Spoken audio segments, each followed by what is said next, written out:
어떤 교회 역사가가 이런 말을 했습니다. 현대 교회가 직면한 최대의 위기를 교인들의 생각 속에 잠재된 무교회주의적 성향이 현대 사회의 최대의 위기라 그렇게 표현하기도 하고, 또 교회는 출석하지만은 교회의 매이기를 거부하는 탈교회적 기류가 성행할 것이다 이렇게 이야기하고 있습니다. 주일날 아침에 예배는 출석하지만은 교회에 깊숙이 들어갈수록 그것을 골치 아픈 일이라고 생각하는 사람들이 많아진다는 것입니다. 기독교 신앙은 개인성도 있지만은 공동체성도 있다는 것을 꼭 기억을 해야 될 것입니다. 우리가 개인의 신앙 고백으로 하나님의 자녀가 되는 그 순간에 우리는 더 이상 개인이 아니라 교회라는 공동체의 한 지체가 된다는 것을 잊지 말아야 할 것입니다. 마치 어린아이가 태어나자마자 가족의 일원이 되는 것처럼 우리는 신앙으로 예수님을 나의 구주로 고백하고 받아들이는 그 순간에 그리스도의 몸인 교회에 속하여서 교회의 한 지체가 된다는 것입니다. 성경 이야기는 교회 생활하는 가운데 함께 하는 것이 얼마나 중요한가 하는 것을 보여주고 있는 본문의 내용입니다. 지금 사도 바울이 안디옥 교회에 파송을 받아가지고 바나바와 함께 선교를 다니고 있습니다. 선교하러 간 곳은 구브로라는 섬입니다. 그리고 두 번째로 간 장소가 비시디아 안디옥, 지금의 터키 지방을 의미하는데, 거기에서 바울은 아주 유명한 설교를 합니다. 역사의 주인은 예수 그리스도시며 예수 그리스도께서 민족의 소망이시며 역사의 주인은 하나님이시라고 강력하게 메시지를 전합니다. 이 설교를 듣고 사도 바울을 비방하고 대적하는 무리들이 있었습니다. 그리고 그 다음으로 옮겨온 것이 오늘 본문에 나타나고 있는 이고니온이라는 도시입니다. 오늘 읽은 이 성경 가운데 유난히 반복되는 단어가 하나 있습니다. 두 사도라는 말입니다. 사도 바울이 선교할 때에 항상 두 사람이 함께 선교하러 다녔다 그렇게 말씀을 하고 있는 것입니다. 우리가 그 당시에 이 바울의 선교 전략을 잠깐 살펴볼 필요성이 있는데, 이 사도 바울의 선교 전략은 대체로 세 가지였습니다. 바울은 어디 가든지 간에 제일 먼저 도시로 찾아갔습니다. 도시 중심의 선교를 했습니다. 왜 그렇게 했냐면은 바울의 마음속에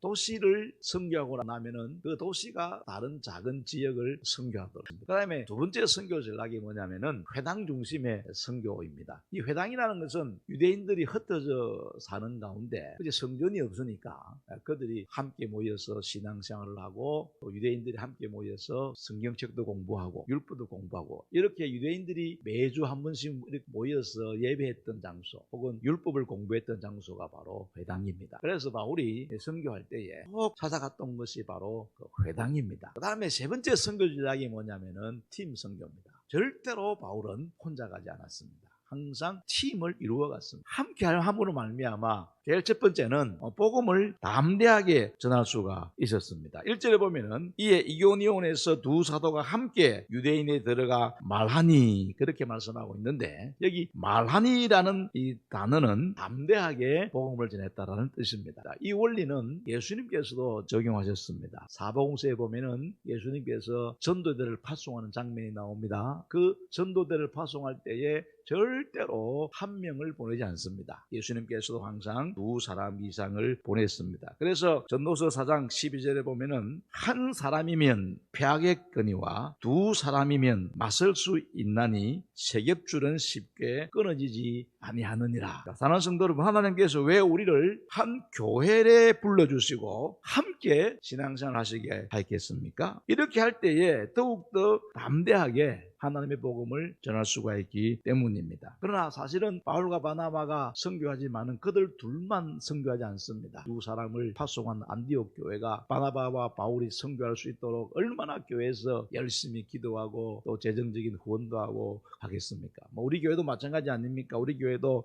선교사를 파송했으면 그 사람이 하나님의 앞에서 선교를 잘 할 수 있도록 교회가 기도로 지원하고 물질로 지원하고, 그래서 교회를 선교를 위한 공동체라 했다, 그렇게 이야기할 수가 있습니다. 두 번째는 함께하였기 때문에 온갖 박을 이길 수가 있었습니다. 바울과 바나바가 선교하는 길에는 항상 고난과 핍박이 있었습니다. 바울과 바나바가 회당에 들어가 가지고 복음을 전하는데 유대인들이 이방인들을 선동을 해가지고 이 두 사도에 대해서 악한 감정을 품게 하였다, 그렇게 이야기하고 있습니다. 이것은 예수님께서 십자가에 못 박히실 때도 마찬가지입니다. 처음에는 예수님을 군중들이 얼마나 사랑했습니까? 그러나 종교 지도자들이 백성들을 선동을 하니까 오히려 예수님을 십자가에 못 박으소서, 강도인 바라바를 놓아주십시오. 예수님을 십자가에 못 박아라. 어떻게 그렇게 되었습니까? 그 당시에 종교 지도자들이 군중들을 선동을 했기 때문입니다. 교회는 서로 함께 할 때에 온갖 세상의 대적자들을 물리칠 수도 있고, 또한 신앙의 어려운 위기들을 잘 극복할 수가 있는 것입니다. 마지막으로는 함께 할 때에 오랫동안 사역을 할 수가 있었습니다. 복음을 전하는데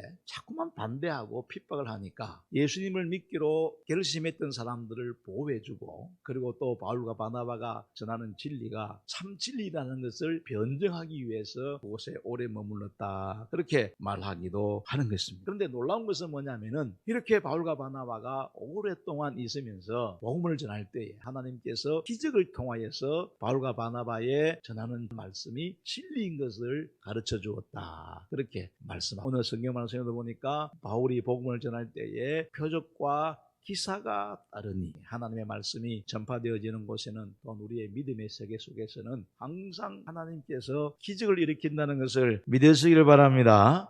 그런데 중요한 것은 무엇입니까? 이 바울과 바나바가 혼자였더라면 어떻게 이런 핍박과 고난을 이겨낼 수가 있었겠습니다. 이들의 선교를 위해서 두 사람이 함께하고 이들의 선교를 위해서 뒤에서 후원해주는 교회가 있었기 때문에 이 일이 가능하였던 것입니다. 오늘날 교회 생활에 아쉬움이 있다면 믿음 안에서 인격적으로 서로가 교제를 나누고 있는 이 모습들이 점점 사라져가는 데 있습니다. 그럼에도 불구하고 우리의 마음속에는 항상 교회는 공동체라는 사실을 함께할 때에 교회가 더욱더 강해지고, 함께할 때에 우리의 신앙이 성장해지고, 함께할 때에 세상의 모든 환난과 핍박을 이겨낼 수 있다는 것을 우리가 꼭 기억해야 될 것입니다. 오늘 본문에서 유난히 반복하는 단어는 두 사도라는 단어입니다. 이 악한 세대에서 우리들의 신앙생활을 보존하고 성숙하게 함에 있어서 함께하는 것이 얼마나 중요한가를 우리에게 표현해주고 있는 말씀입니다. 이렇게 함께할 때에 복음을 담대하게 전거하고, 함께할 때에 핍박도 참아내고, 함께할 때에 오랫동안 사역을 하는 가운데 하나님의 놀라운 기적도 체험하는 이런 아름다운 신앙의 모습을 우리가